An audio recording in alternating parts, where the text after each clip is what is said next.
ఓం నమో భగవతే శ్రీ రమణాయ. చాలా సంతోషం నాయన.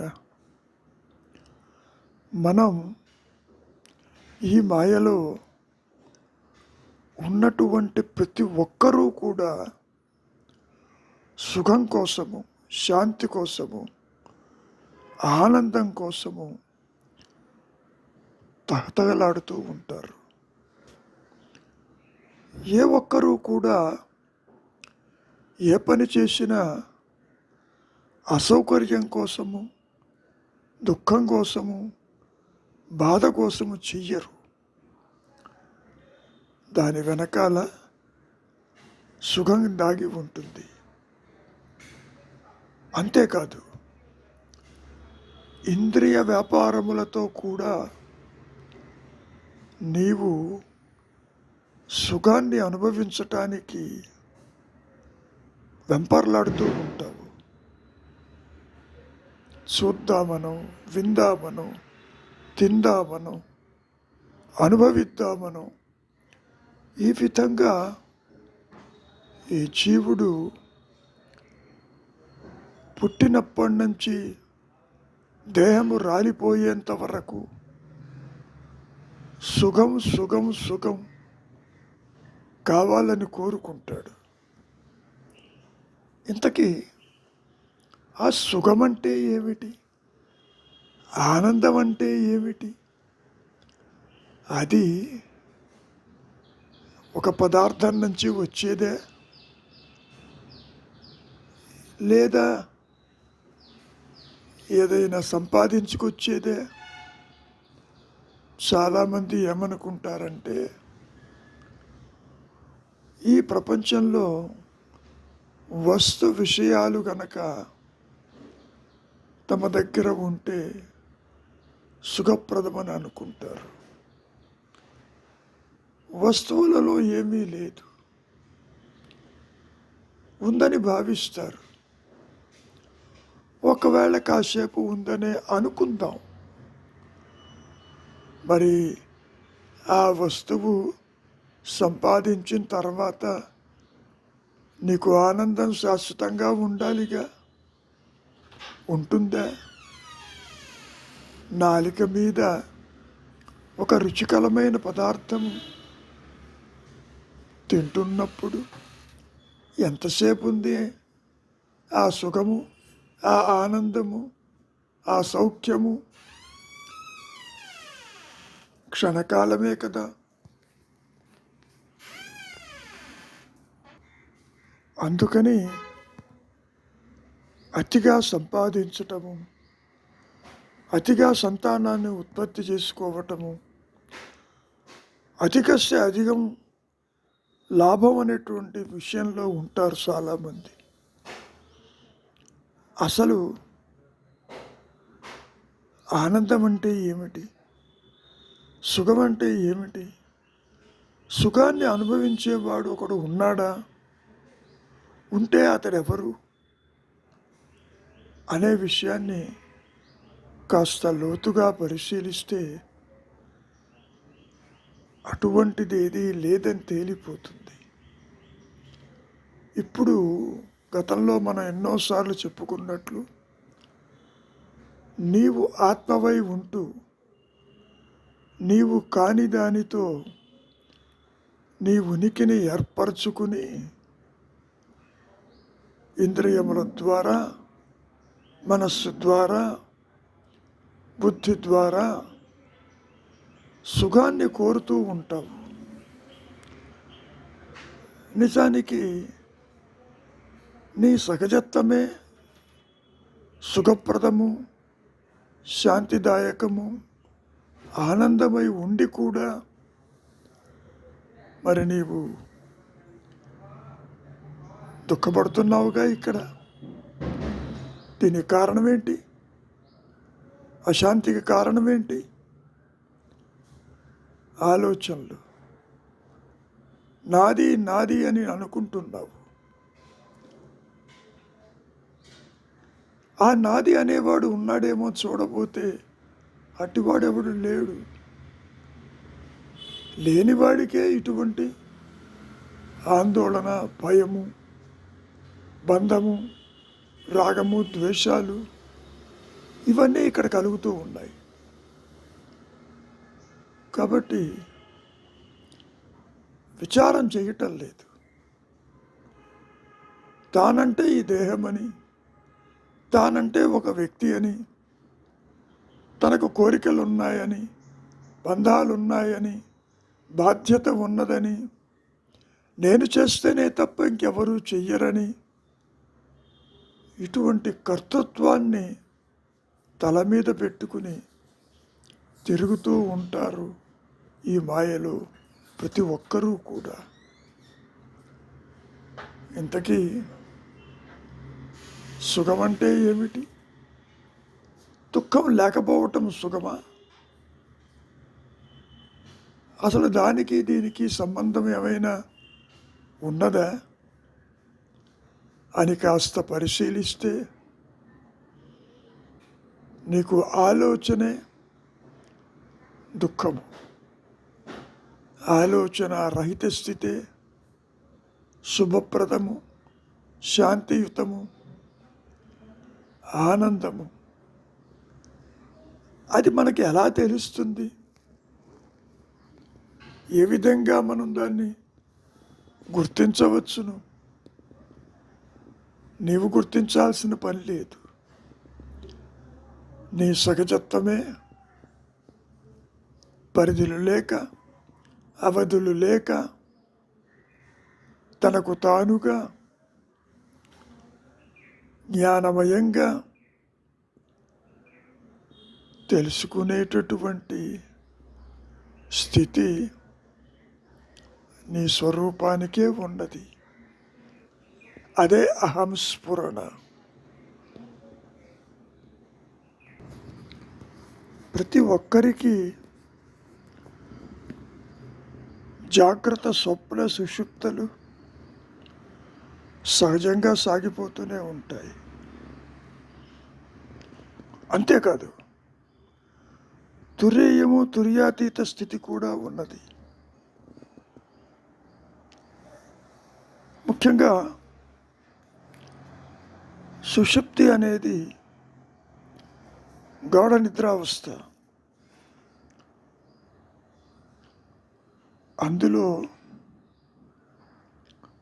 తాను స్థూల సూక్ష్మదేహాలకి పరిమితం కాకుండా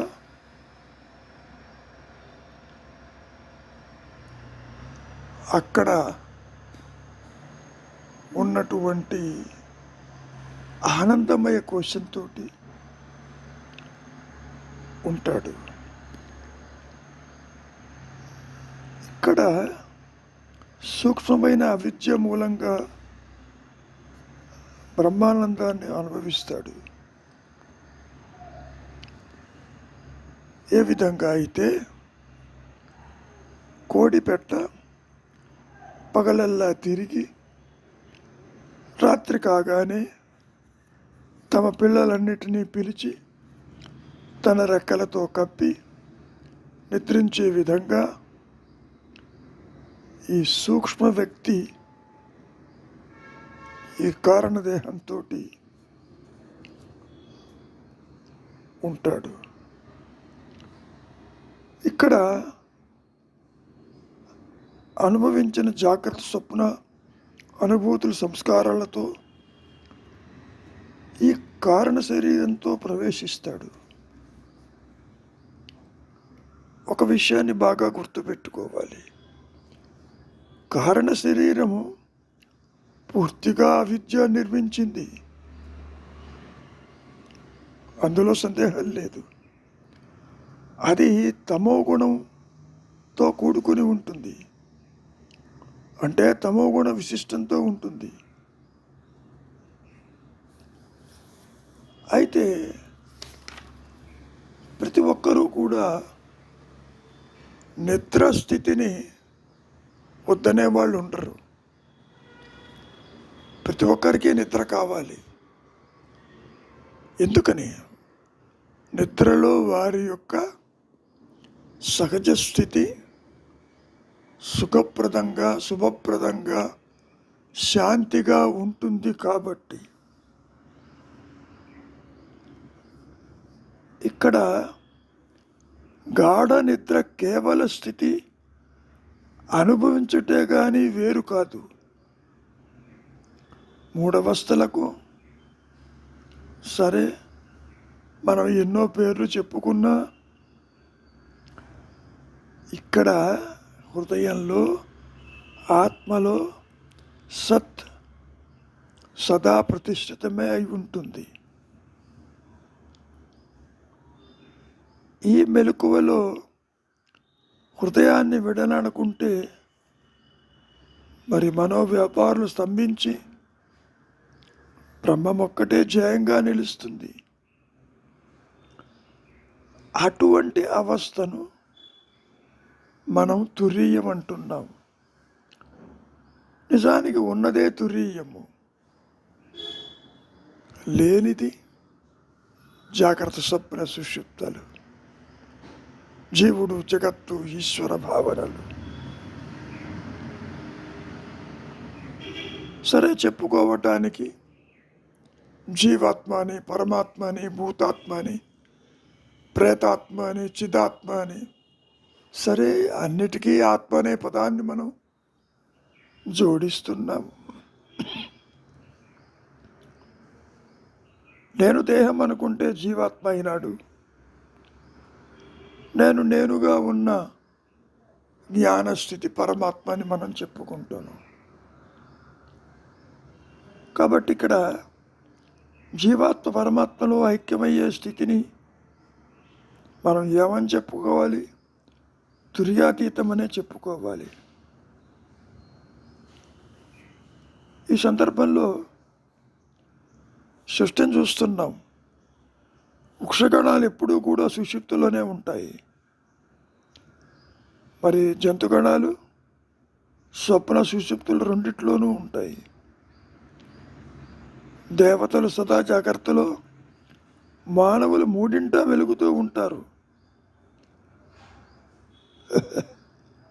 ఎవరైతే విమలమైన దృష్టి కలిగినటువంటి యోగులు సదా తుర్యంలోనే ఉంటారు.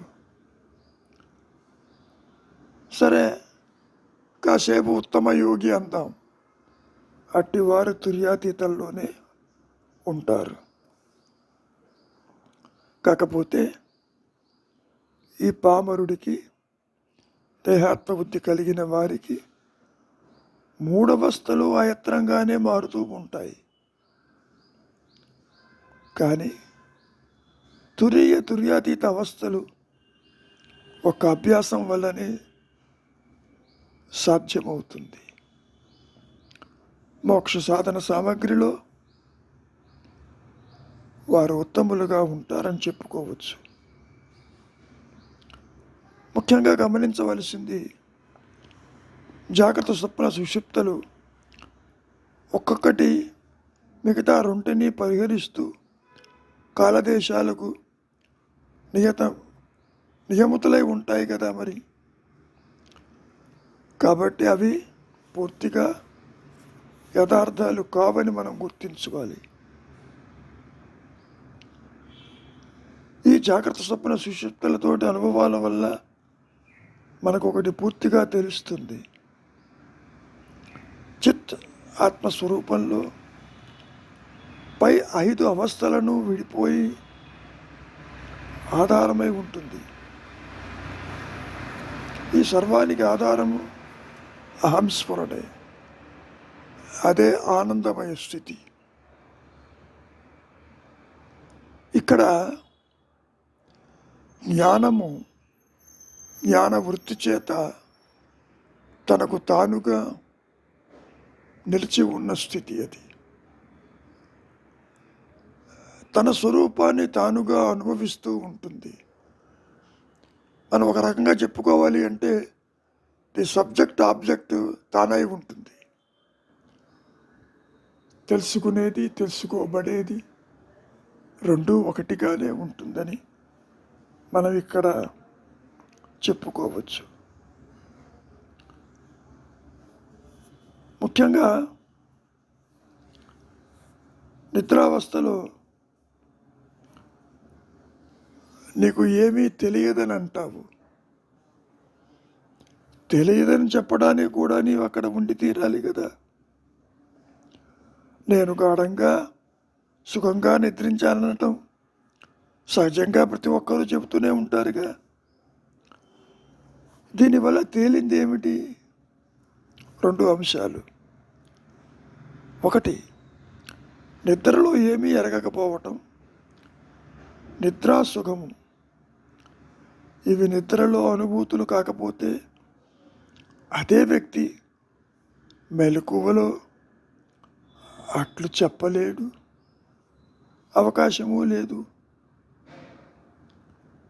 ఒక రకంగా అనుమాన ప్రమాణం వల్ల కూడా ఆ విధంగా నిర్ణయించవచ్చు. అన్ని విషయాలను ఆవరించి మరుగుపరిచే చీకటి కన్ను చూచేట్లే వస్తు జగత్తు ఆవరించిన అవిద్యా తమస్సులు మరి ఆత్మ పరికిస్తుంది సుమ. ముఖ్యంగా మనం గ్రహించవలసింది ఆత్మ పరమానంద స్వరూపంలో బిందువులుగా ఊగులాడే ఆకు జొంపరల్లో దూరిన చంద్రకాంతిలాగా క్షణం మెరిసి పరుగున మాయమైనట్టుగా ఉంటుంది. ఆ అవిద్య అంధకారం అనుభూతమవుతూ ఉంటుంది. ఆ అనుభవం మనోమూలంగా ఇంద్రియాల మూలంగా ఉన్నది కాదది. నిద్రలో కూడా ఆ చైతన్యం, ఆ ఎరుక ఉన్నదని నిరూపిస్తూ ఉంటుంది. దానికి ఎరుగకపోవటం సాపేక్ష జ్ఞానం లేనందువల్ల, అంతకంటే ఏమీ లేదు. ఆనందం ఆలోచనల సంక్షోభం లేనందువల్లనే గతంలో చెప్పుకున్నట్టు ఆలోచన వచ్చింది అంటేనే నీవు నీ సహజత్వానికి, సుఖప్రదమైన స్థితికి దూరం అవుతున్నావు. మరి గాఢ నిద్రలో ఆనందానుభూతి యథార్థమే అయితే మనుషులందరిలోనూ ఒక్కొక్కరు కూడా దాన్ని స్మృతికి ఎందుకు తెచ్చుకోరు? ఆలోచించండి. దీనికి కారణం మనం ఈ విధంగా చెప్పుకోవచ్చు. నీటిలో మునిగి అడుగున ఉన్నటువంటి వస్తువును వెతికి పట్టినవాడు ఆతురంగా గట్టునే ఉన్న వాళ్ళకది నీటిలో నుండే మరి చెప్పలేడు కదా.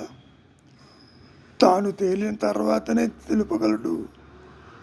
అదేవిధంగా నిద్రలోని తన సుఖ అనుభవాన్ని, వాసనలు క్రమంగా తన్ను మేల్కొల్పేదాకా ఆ వ్యక్తి తెలపలేడు శుభ.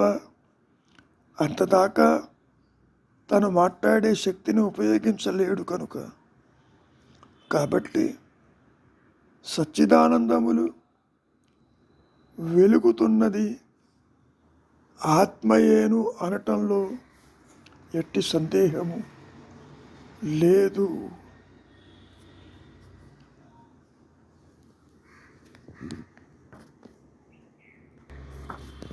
అంతేకాదు, జాగ్రత్త స్వప్న సుషుప్తల్లో విషయికి క్రమంగా విశ్వతేజస ప్రాజ్ఞులని కూడా పేర్లున్నాయి. ఆ మువ్వురికి ఆధారమైన వ్యక్తి ఒక్కడే సుమ. అందువల్ల వారెవ్వరూ సచ్చిదానంద స్వరూపమైన సత్యాత్మకు ప్రతినిధులు కారు. గాఢ నిద్రలో అనుభవం బ్రహ్మానందం అన్నారు అంటే దాని అర్థం ఏమిటి? ఆలోచనలు లేని స్థితి మాత్రమే కనుక ఈ ఆనందము కేవలము ఒక రకంగా తీసుకుంటే అది కూడా తాత్కాలికమే. అది అభాస. పరమానందానికి ఒక రకంగా చెప్పుకోవాలంటే నకిలీ. ఆనంద అనుభవంలో అది ఇంద్రియ సుఖాలకు భిన్నం కాదు. గాఢ నిద్రలో ప్రాజ్ఞుడు ఐక్యత చెందుతూ ఉంటాడు. నిద్రలో వ్యక్తిత్వం విత్తనం వల్లే ఉంటుంది. అది నష్టము కాదు. అహంకారము లయమవుతుంది. తిరిగి మళ్ళీ దేహస్ఫుర కలిగినప్పుడు తనలో దాగి ఉన్నటువంటి విషయాలని బహిర్గతం చేస్తూ ఉంటాడు. దీన్ని బట్టి అర్థమయ్యేది ఏమిటి? అనుభూతులన్నిటికీ ఆధారం ఒక్కటే. అదే ఆత్మ, అదే ఎరుక, అదే అహంస్ఫురణ, అదే నీ సహజత్వము. అది అన్నిటికీ ఆధారంగాను సాక్షిగా కూడా ఉంటుంది సుమా. ఈ విధంగా సత్యము జాగ్రత్త స్వప్న సుషుప్తులకు మూడింటికి భిన్నమైనది. ఈ విషయాన్ని బాగా ఒక విషయాన్ని మనం బాగా గుర్తుపెట్టుకోవాలి. ఆత్మ ఎప్పుడూ కూడా సత్ చిత్ ఆనందమే. దాని అర్థం ఏమిటి? అది ఏనాడు అసత్తు కాదని, అచిత్ అయ్యే ప్రస్తావన లేదని, అనానందానికి తావే లేదని రమణ మహర్షి వాళ్ళు చాలాసార్లు ఆ విషయాన్ని చెప్పడం జరిగింది. ఇక్కడ మొదటి 2-3 అవస్థల్లోనూ ఈ సచ్చిత్ ఆనందం అనేది అనుభవంగా ఉంటుంది. మూడవది ఉన్నదే నిద్రావస్థలోనే అనుభూతమవుతుంది. అందుకనే నిద్ర సుఖమే కదా. మరి ఎవరైనా నిద్ర వద్దనే వాళ్ళు ఉంటారా? ముఖ్యంగా జాగ్రత్త స్వప్నాల్లో ఆత్మ యొక్క స్వభావం నష్టమేట్లవుతుందని ప్రశ్న. నిజంగా అది నష్టం కాదు సుమా. నిద్రలో మనస్సు లేదు అంతవరకు.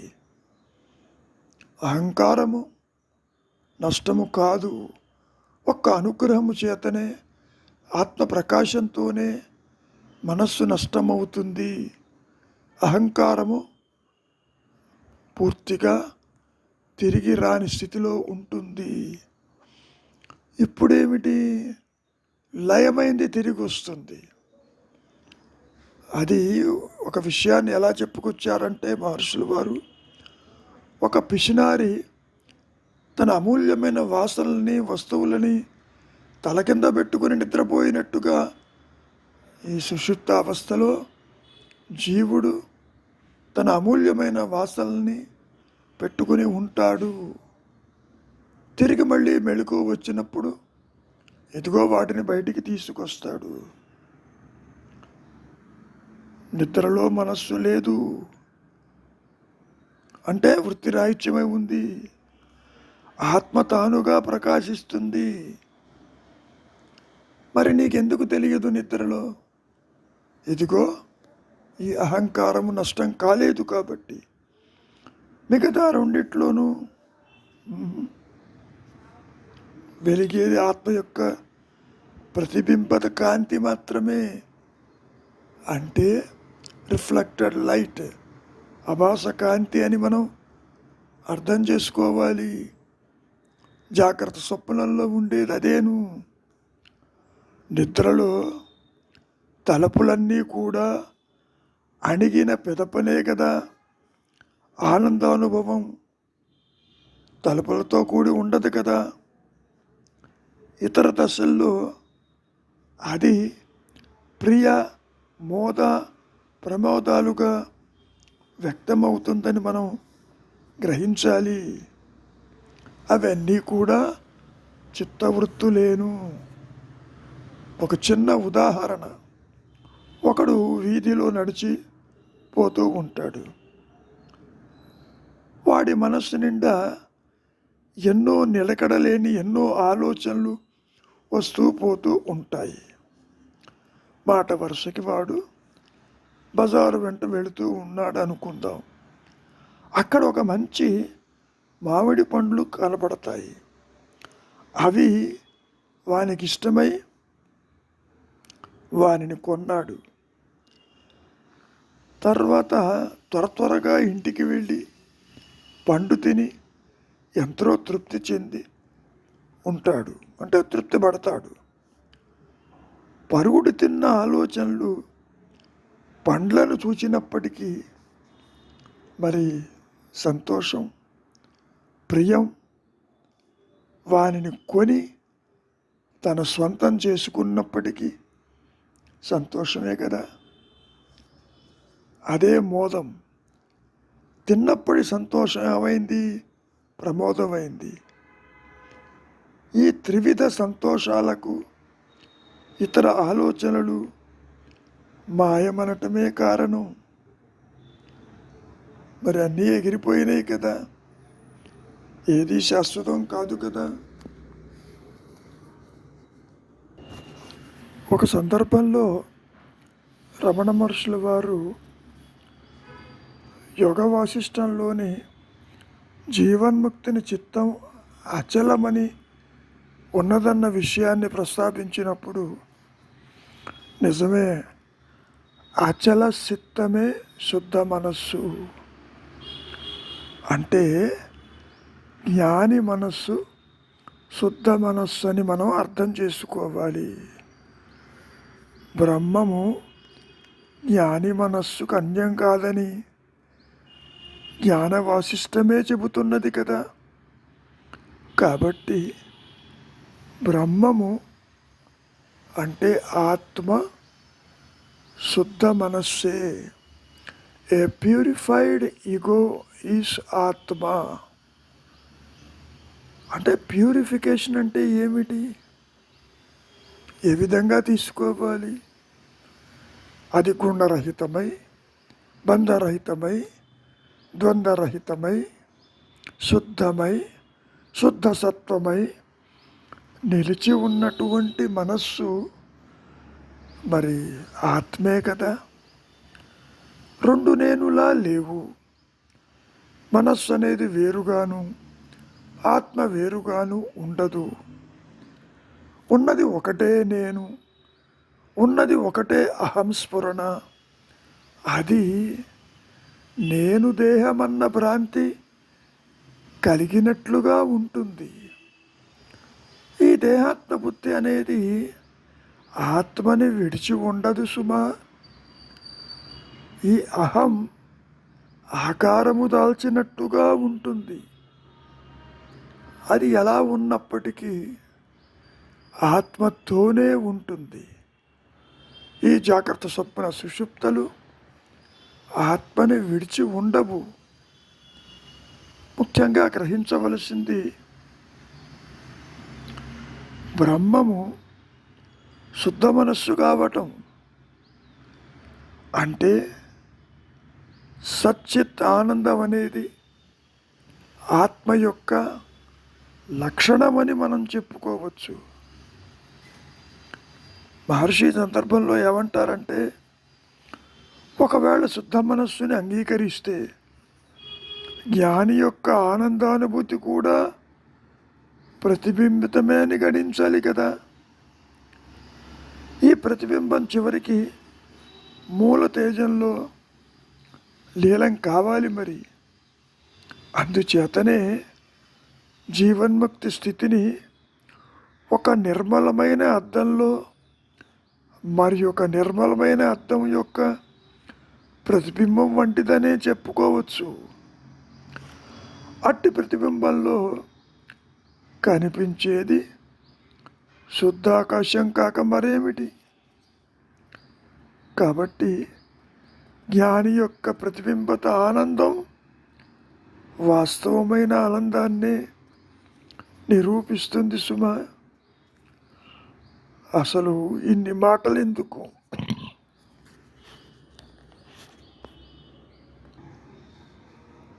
మాటలకు అందనిది సహజ స్థితి. అసలు ఉన్నదే ఆనంద స్థితి. దానికోసం నువ్వు ప్రయత్నాలు చెయ్యక్కర్లేదు. అది అయత్న సిద్ధమై ఉన్నది. ఒక రకంగా తీసుకుంటే నీ ప్రయత్నము ఆ ఆనంద స్థితికి అవరోధం కలిగిస్తుంది సుమా. అందుకనే నీ ఆలోచనే నీకు నీ స్వరూపానికి విఘాతమై కూర్చుంది. నీ ప్రయత్నమే అవరోధమై కూర్చుంది. నువ్వేదో కొత్తగా పొందాలి అనుకుంటావు. పొందవటం అంటూ ఏది జరగదు. ముఖ్యంగా నీవుగానే నిలిచి ఉన్నావు. కాకపోతే ఈ వాసనలు, ఈ బంధాలు, ఈ రాగద్వేషాలు, ఈ అరిషడ్ వర్గాలు బహిర్గతమైనప్పుడు నీ మూలాన్ని విడిచినట్టుగా ఉంటుంది. అందుకనే విచారించాలి. ఎవరికి దుఃఖమో చూడు. దుఃఖము నీ సహజత్వమైతే మరి నువ్వు దుఃఖాన్నే కోరుకోవాలి కదా. మరి దుఃఖం వద్దంటున్నావుగా, బాధ వద్దంటున్నావుగా. మరి దీన్ని ఎలా అర్థం చేసుకోవాలి? కాబట్టి ఆలోచన లేని మనస్సు మరి ఆత్మే కదా, ఆనందమే కదా. ఏది కొత్తగా రాదు. నీవేదో కొత్తగా సంపాదించొచ్చబ్బా అనుకుంటున్నావు. ఎన్నో క్రతువులు చేస్తావు, ఎన్నో కర్మలు ఆచరిస్తావు, ఏదో వస్తుందని అనుకుంటావు. నీకు కొత్తగా ఏదీ రాదు. ఇప్పుడు కూడా ఆత్మ ఉన్నదేను అన్న విషయం ఒక్క అనుగ్రహం చేత అది ప్రకాశించినప్పుడు నీకే తెలుస్తుంది. ఉన్నదే ఆనందమని, లేనిది ద్వైతమని, లేనిది అజ్ఞానమని, లేనిది అవిద్య అని, లేనిది జనన మరణాలని, లేనిది అవస్థాత్రయములని, లేనిది జీవుడు, జగత్తు, ఈశ్వరుడు ఆత్మని విడిచి లేడని, ఆత్మతోనే ఉన్నదనని, ఆత్మగానే ఉన్నదని మరి నీకే గ్రహింపు వస్తుంది కదా. కొత్తగా ఏదీ రాదు. Nothing to loose, nothing to gain. ఇప్పుడు ఇది పోవటానికి ఇది లేదు, కొత్తగా రావటానికి ఆత్మ లేకుండా పోలేదు. కాకపోతే దేహాత్మ బుద్ధితో పరిమితమైన నేనుగా అనంతమైనటువంటి యొక్క నీ స్వరూపాన్ని చూడటం, తెలుసుకోవటం కుదరదు. ఆ మాత్రము మూల్యము చెల్లించక తప్పదన్నారు. అంటే ఈ అహంకారాన్ని నష్టపరచక తప్పదు. ఇది ఎప్పుడు నష్టమవుతుంది? మన గతంలో కూడా చెప్పుకున్నాం. దీని పుట్టుక, దీని మరణం దీని చేతుల్లో లేదని. కాబట్టి ఒక్క అనుగ్రహము చేతనే, ఒక్క స్వరూప జ్ఞానము చేతనే, నేను ఉన్నానన్న ఎరుక చేతనే ఇది తేలిపోతుంది. దాన్నే రమణ మహర్షుల వారు అనుగ్రహం అంటే గురువని, అనుగ్రహం అంటే దైవమని, అనుగ్రహం అంటే ఆత్మేనని, అసలు ఉన్నదే అనుగ్రహమని, అది బయట నుంచే వస్తే ఉపయోగం లేదని, అది నీలో నుంచే వస్తుందని, నీవే అది అని, అదే ఆనందమని, అదే శుభప్రదమని, అదే శాంతి అని ఇన్ని రకాలుగా చెప్పుకొచ్చారు రమణ మహర్షులు వారు. ఇంతకీ ఎన్ని మాటలు చెప్పుకున్నప్పటికీ వ్యక్తి అంతర్ముఖుడు అయితే చాలు, అందులో సందేహం లేదు. అంతర్మిగి మనస్సునకు ఏ శాస్త్రాలతోనూ పని లేదు. అవి కావలసింది మిగిలిన వాళ్ళకి మాత్రమే. కనుక మనిషిని బంధించేది వారి ఆలోచనలేను. ఆలోచనారహిత స్థితి ఆత్మస్థితిని, ఆనంద స్థితిని, శాంతి స్థితిని సూచిస్తుంది. అది క్రొత్తగా రాదు. నీవు పుట్టకముందు అదే ఉన్నది, పుట్టి పెరుగుతున్నా అదే ఉంటుంది, దేహం రాలిపోయినా అదే ఉంటుంది అని గ్రహించటం ఎంతైనా అవసరం. తన ఉనికిని నిరూపించటం ఏమిటి? దానికే ఇతర ప్రమాణము అవసరం లేదు కదా. అహంకారము నుండి జనించే ఇంద్రియాలు, మనస్సు ఆత్మ నిరూపణకు చాలవు. వానికే ఆత్మ ఆధారం కదా. ఆత్మ లేక అవి నిలుపగలవా? నిలువలేవు కదా. తన ఉనికిని స్వయం వ్యక్తం చేస్తూ ఉన్నది. ఆనందమే ఆత్మ. ఆత్మ ప్రియత్వమే సర్వప్రీతికి మూలము. ఆత్మ వస్తు కామాయ సర్వం ప్రియం భవతి. ఇక్కడ అనుకోవచ్చు, ప్రీతి అనగానే ద్వంద్వము స్మరిస్తుంది కదా, ఆత్మప్రీతి విషయం ఎట్లా అవుతుంది అని. దానికి మహర్షులు వారు, ప్రేమ ఆత్మకు వేరు కాదు, విషయ ప్రీతి తక్కువ తరానికి చెందింది కనుక ఎక్కువ కాలం అది నిలవదు. ఆత్మ అట్లా కాదు. ఆత్మయే ప్రేమ అంటే దైవమే ప్రేమ. ముఖ్యంగా యోగాభ్యాసంలో చిత్తవృత్తి నిరోధ, యోగ అన్నారుగా, మనస్సు మారకుండా నిరోధించటమే యోగము. ఇది కనుక అంగీకరిస్తే అందరి లక్ష్యము అదే కదా. లక్ష్యం ఒకటే అయినా పద్ధతి మాత్రం వాని వాని అర్హతను బట్టి లక్ష్య సాధనకు పూర్వాంగంగా ఎన్నెన్ని పద్ధతులు కనురూపం దాల్చుకుంటాయి కదా. మరి లక్ష్యానికి వేరు వేరు పేరు పెట్టారంతే. భక్తి అని, జ్ఞానమని, యోగమని, విచారమని, ఇవన్నీ ఒకటే. స్వస్వరూపానుసంధానం భక్తిరీత్య విధీయతే. ఆత్మ యొక్క అనుసంధానమే భక్తి అని చెప్పుకున్నాం ఆ గతంలో కూడా. ఆత్మచింతనను భక్తి అనే అంటారు. మరైతే ఈ సందర్భంలో ఒక ప్రశ్న తలెత్తింది. ద్వైతము అద్వైతం అనే పదాలు సాపేక్షాలు అవునా కదా?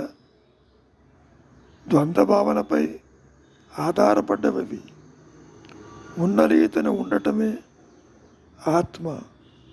దానికి ద్వైతం లేదు, అద్వైతము లేదు. నేననేది నేను, ఐయామ్ దట్ ఐయామ్ అంటామే, కేవలం స్థితియే ఆత్మ. ఇదొక్కడి గుర్తుపెట్టుకుంటే చాలు. విడిగా ఆనందం అంటూ ఏది ఉండదు. కనుక విచారించండి. సుఖం కోసము ఈ మాయలో ప్రాకులాడవద్దు. ఏ కర్మలు ఆచరిస్తేనో కర్మ ఫలితం కింద ఆనందం వస్తుందనుకోవటం పొరపాటు. నీ సహజత్వమే శుభప్రదము, ఆనందమయము. దానికి అవధులు లేవు, పరిధులు లేవు. It is a centre without any circumference. మరి అంతటి నీ స్వరూపాన్ని కాదని భౌతికమైన చింతన నీకేలా? కాలంతో పాటు నశించిపోయే వాటికి నువ్వెందుకు వాటి వెంబడి పడతావు? కనుక ఊరక ఉండుటే శ్రేయస్కరము. మౌనమే నీ సహజత్వము, మౌనమే నీ ధర్మము, మౌనమే ఆనందప్రదము. అంతకు మించినటువంటి సాధన లేదు. సాధన అనుకుంటే మౌనమే సాధన. ఊరక ఉండుటే నీ గమ్యము. మంచిది.